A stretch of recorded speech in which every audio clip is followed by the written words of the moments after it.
Good afternoon. Let's go ahead and get started. I had a college friend that used to bring trash bags with her in her purse whenever we went to parties, and then she would hijack all the beer cans from the party. I finally asked her what she did with all the cans, and she replied, that's how I pay to get my hair done.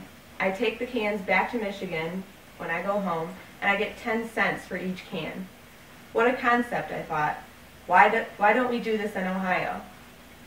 Today we're going to talk briefly about the history of beverage containers and the impact they've had on waste space in the past 35 years. Also, why recycling is important, and the plan for implementing a policy in Ohio that refunds money to people who recycle their beverage containers. First, let's take a small step back into the past.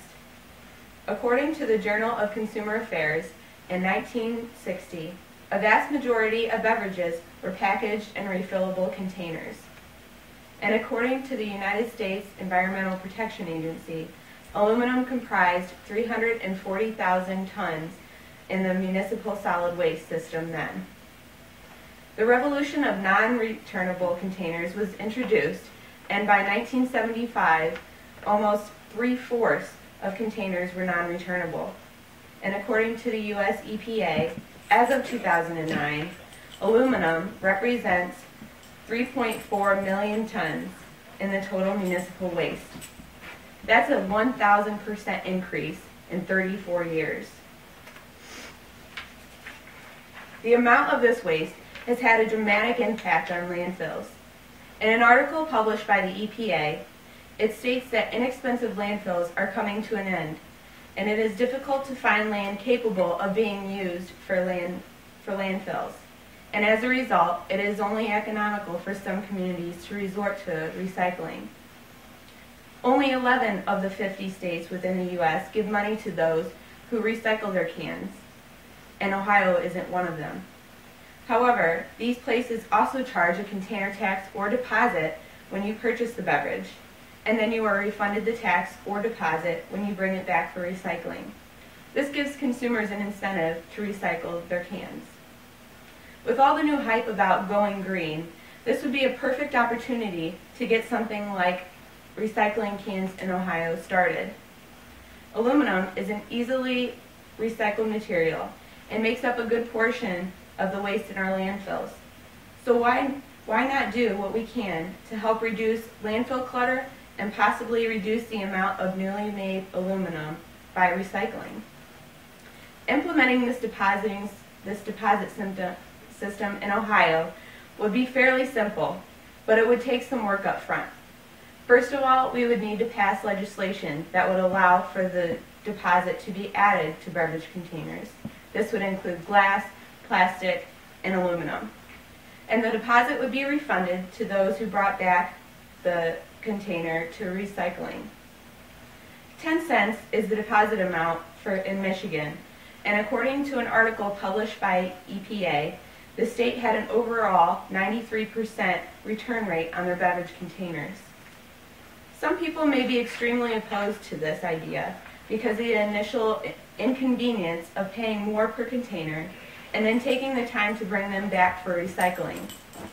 However, isn't this convenience factor responsible for causing many of the environmental issues in the first place? Americans need to wake up and realize that we have a responsibility to take care of our environment. Another part of the plan that needs to be considered is space. There need to be designated areas that these containers will be stored in when they are brought back to the retainer for recycling. The state can help fund the building of these areas and give retailers a tax incentive to do so. There also need to be companies willing to pick up the materials from the retailer for processing and actual recycling. Their willingness to pick up these materials will depend on the demand for the materials. However, the purchasing of beverage containers and the need for materials for beverage containers generally coincide with one another. Not every can will be brought back to the retailer for a refund on the deposit. In this case, the retailer will keep that money to help offset the cost of running the recycling areas. In a quote by George Marsh, Man has too long forgotten that the earth was given to him for usufruct alone, not for consumption, still less for profligate waste. This quote, while stated in the 1800s, so greatly applies to today's world.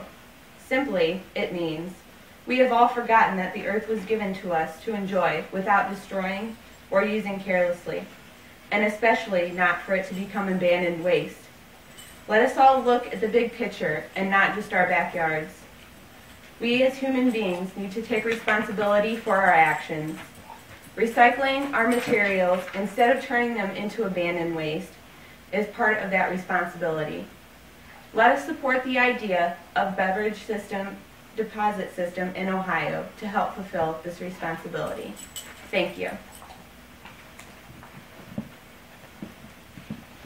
These are my listeners. Hi. And Remy.